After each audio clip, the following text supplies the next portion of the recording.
मैं पुष्पेंद्र राजपूत त्यागी परिवार online classes में आपका स्वागत करता है। जैसा कि हमने आपको पहले रसायन विज्ञान और जीव विज्ञान की वीडियो डाले हैं, अब आपको भौतिक विज्ञान पढ़ाने जा रहे हैं। तो आपके पूरे सप्ताह में 2 दिन सोमवार और मंगल आपकी भौतिक विज्ञान आपकी आएगी, बुध और बृहस्पति आपकी रसायन विज्ञान रहेगी, शुक्र और शनिवार आपका जीव विज्ञान रहेगी।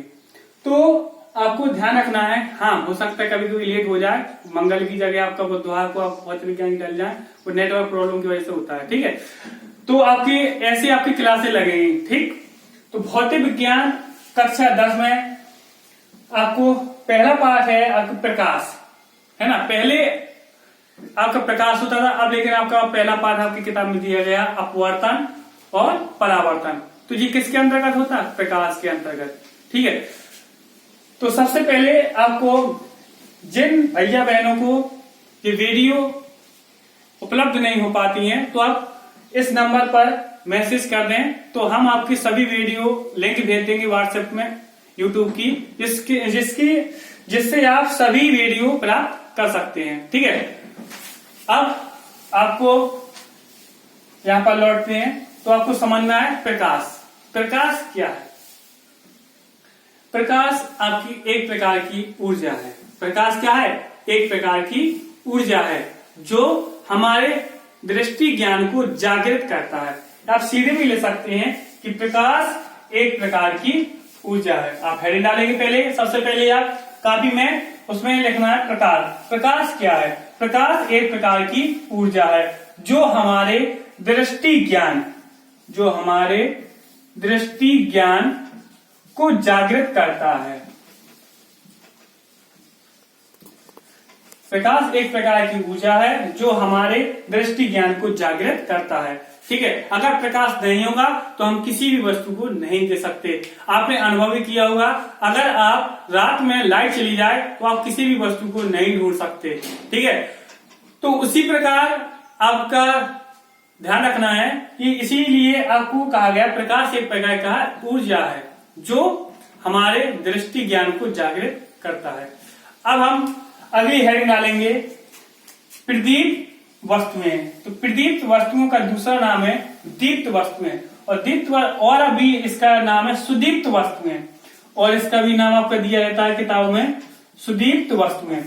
तो प्रदीप्त, दीप्त और सुदीप्त एक ही नाम है। क्या है? पहले भी आप कक्षा 6-8 में आपकी विज्ञान की किताबों में ये होता है। प्रदीप्त वस्तुएं क्या होती हैं?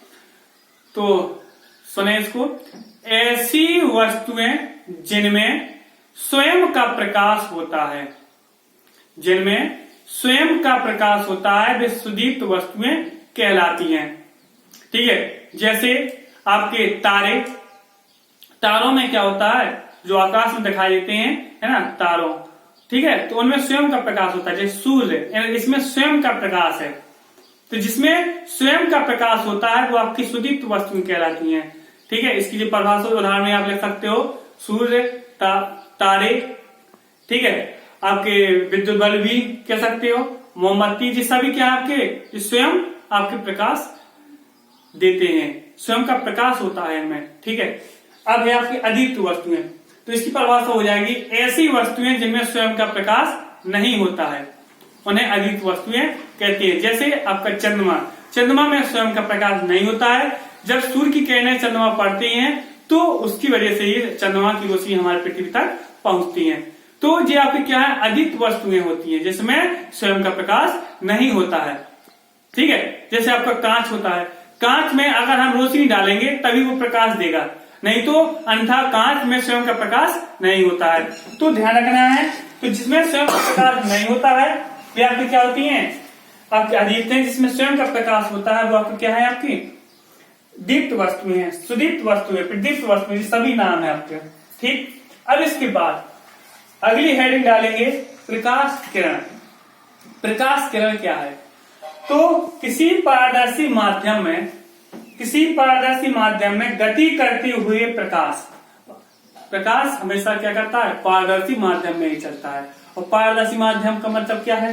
तो किसी पारदर्शी माध्यम में पारदर्शी आपका कांच है, जल है ना, आपकी पारदर्शी कई पन्नी भी होती हैं। तो कोई सीधी बात है, पारदर्शी मतलब जिसमें प्रकाश के आर पार निकल जाए। तो प्रकाश की परिभाषा क्या है? किसी पारदर्शी माध्यम में गति करती हुए प्रकाश जिस मार्ग से होकर जाता है उसे प्रकाश किरण कहते हैं। गणित में तो आप पढ़ते हो किरण, तो किरण क्या होती है? किरण में एक तरफ की लगा होता है, एक तरफ क्या होता है? सीमित विस्तार होता है, एक तरफ असीमित, ऐसा कहते हैं। तो प्रकाश किरणों को भी ऐसे आपको दर्शाना है, क्योंकि प्रकाश आपका बहुत ही अच्छा पाठ है, सरल है। इसके सभी परिभाषाएं आपकी जितनी भी होगी किरणों से होंगी, आपको चित्र बनाकर होगी। अगर चित्र नहीं बनाओगे तो आपको ये पाठ आपको समझ में नहीं आएगा। प्रकाश बहुत ही सिंपल पाठ है, जल्दी समझ में आता है। इसके सवाल भी बहुत सिंपल है, पाठ समझ में आ गया तो सवाल भी आपको समझ में आ जाएंगे, तो इसलिए ध्यान देना है। तो प्रकाश किरण आपको सीधे है, इसको ऐसे दर्शाना है, तीरों से दर्शाना है जितने भी प्रकाश किरण है, ठीक है ना। तो इसको रेखाखंड से दर्शाना है, ना इनको रेखाओं से, है ना। तो आपको क्या है, किरण आपकी हमेशा कहा, जब किरण शब्द है तो उसको किरण से दर्शाना है, ठीक। आपको कभी कभी रेखाओं का भी प्रयोग होता है, लेकिन रेखाखंड का प्रयोग नहीं करते, ठीक। आगे अब प्रकाश, अगली हेडिंग डालेंगे प्रकाश किरण पुंज। प्रकाश किरण पुंज, पुंज मतलब होता है समूह। किसका समूह? प्रकाश किरणों का, है ना। तो प्रकाश किरणों के समूह को प्रकाश किरण पुंज कहते हैं। प्रकाश किरणों के समूह को प्रकाश किरण पुंज कहते हैं। ये आपकी इसकी परिभाषा हो गई। जैसे मान लो आपके प्रकाश किरण पुंज मान लीजिए है आपके, जी है, तो ये किरणों का क्या आपका समूह है, तो किरणों के समूह को प्रकाश किरण पुंज कहते हैं, ठीक है, नोट कर लीजिए। प्रकाश किरण पुंज आपको हमने अभी बताया, किरणों के समूह को प्रकाश किरण पुंज कहते हैं, ठीक। हाँ, अब ये ध्यान रखना है, प्रकाश किरण पुंज आपके 3 प्रकार के होते हैं। अभिसारी किरण पुंज, अपसारी किरण पुंज, समांतर किरण पुंज। पुंज मतलब होता है समूह, ठीक है। तो अभिसारी किरण पुंज क्या होता है? अभिसारी, ठीक है। तो इसकी परिभाषा हो जाएगी, पहले इसका चित्र देख लें। अभिसारी किरण पुंज का चित्र क्या होता है, ऐसे आपको इसमें बनाना है।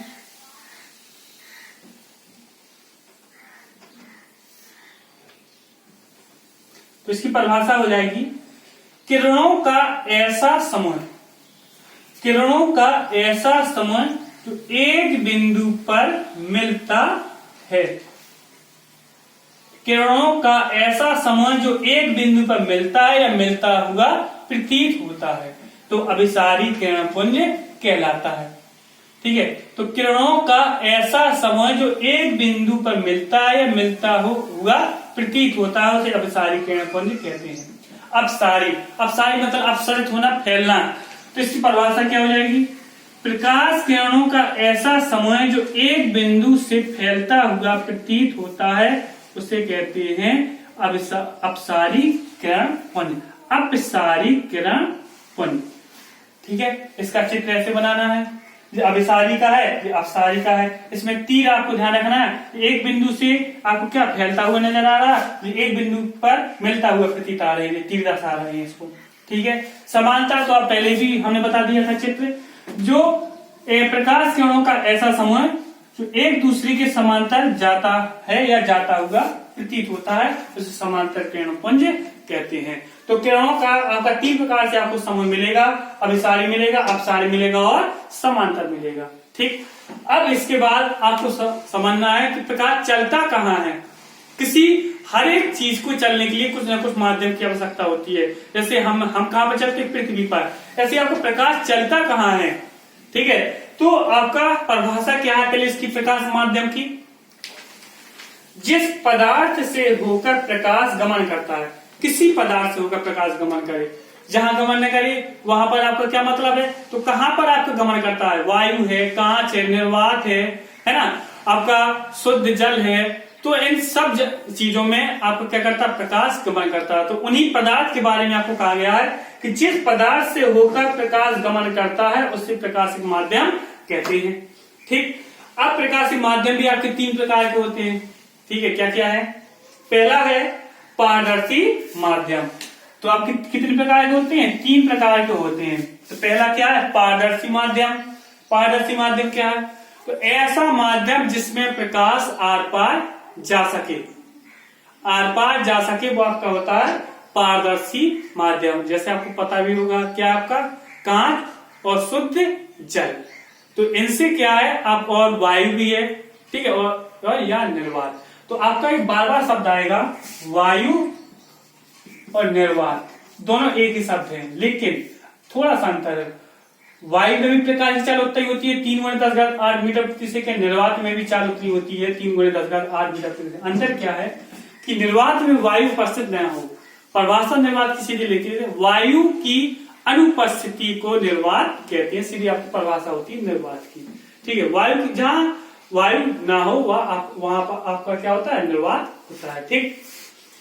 तो ये आपके उदाहरण हो गए, कांच है आपका, शुद्ध जल है या साफ जल, शुद्ध जल मतलब साफ जल, ठीक है, और आपका वायु या निर्वात, ठीक। अपारदर्शी माध्यम, ऐसा माध्यम जिसमें प्रकाश आपका आर पार ना जा सके या गमन ना कर सके, वो आपका क्या होता है, अपारदर्शी माध्यम होता है। इसका उदाहरण हो जाएगा, कुछ भी कह सकते हैं, लकड़ी, लोहा, प्लास्टिक, है ना, जितनी भी आपकी जी उदाहरण दे देना, तो ये सभी क्या अपारदर्शी माध्यम है, ठीक। अब पारभासी माध्यम, इसके दूसरा नाम पारभाषा भी कह सकते हैं। तो ऐसा माध्यम जिसमें प्रकाश आंशिक मात्रा में गमन कर सके, जिस माध्यम में प्रकाश आंशिक मात्रा में गमन कर सके, वो आपका पारभासी माध्यम होता है। जैसे उदाहरण है तेल लगा हुआ कागज, अशुद्ध जल या गंदा जल भी कह सकते हैं, अशुद्ध जल को गंदा जल, घिसा हुआ कांच, और आपका हो जाएगा घिसा हुआ कांच, और आपके ये है, तो ये आपकी लगभग इतनी उदाहरण है आपके, ठीक है। और ये आपका जैसे तेल लगा हुआ कागज भी है आपका, ये सभी क्या है आपके पारभासी माध्यम के उदाहरण है। अब आपको समझना है प्रकाश के गुण, अगली हेडिंग डालना है आप, प्रकाश के गुण। प्रकाश के गुण क्या होते हैं?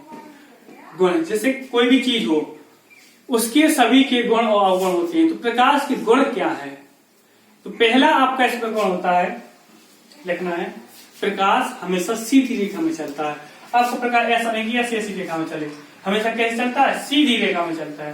पहला गुण हो जाएगा प्रकाश हमेशा सीधी रेखा में चलता है। दूसरा, निर्वात में प्रकाश की चाल 3 × 10⁸ मीटर प्रति सेकंड होती है। निर्वात प्रकाश की चाल 3 × 10⁸ मीटर प्रति सेकंड होती है। तीसरा है, प्रकाश हमेशा विद्युत तरंगों के रूप में चलती है, बहुत तेज चलती है, ठीक है। तो आपका ये तीसरा उदाहरण हो, प्रकाश विद्युत तरंगों के रूप में चलती है, ठीक है जी। आपके 3 आपके गुण हो गए, ठीक है, और ज्यादा गुण आपको अभी नहीं जानना नहीं है, ठीक है। आपका जो हमने अभी बताया है ये सब आपका एग्जाम में नहीं आता है, लेकिन जी अगर आपको ये नहीं जानोगे तो आगे जो आपको समझना है, अगले भाग में हम आपको बताएंगे प्रकाश का परावर्तन। तो प्रकाश के परावर्तन में क्या होता है, ठीक है, इन उन्हीं सभी घटनाओं को हम अगले भाग में बताएंगे। तो जितने भी आपके भैया बहन हैं, अगर आपको इन सभी के नोट्स की जरूरत हो तो आप कमेंट कर देना, तो हम आपके फोटो खींचकर कॉपियों की आपको भेज देंगे, ठीक है। धन्यवाद।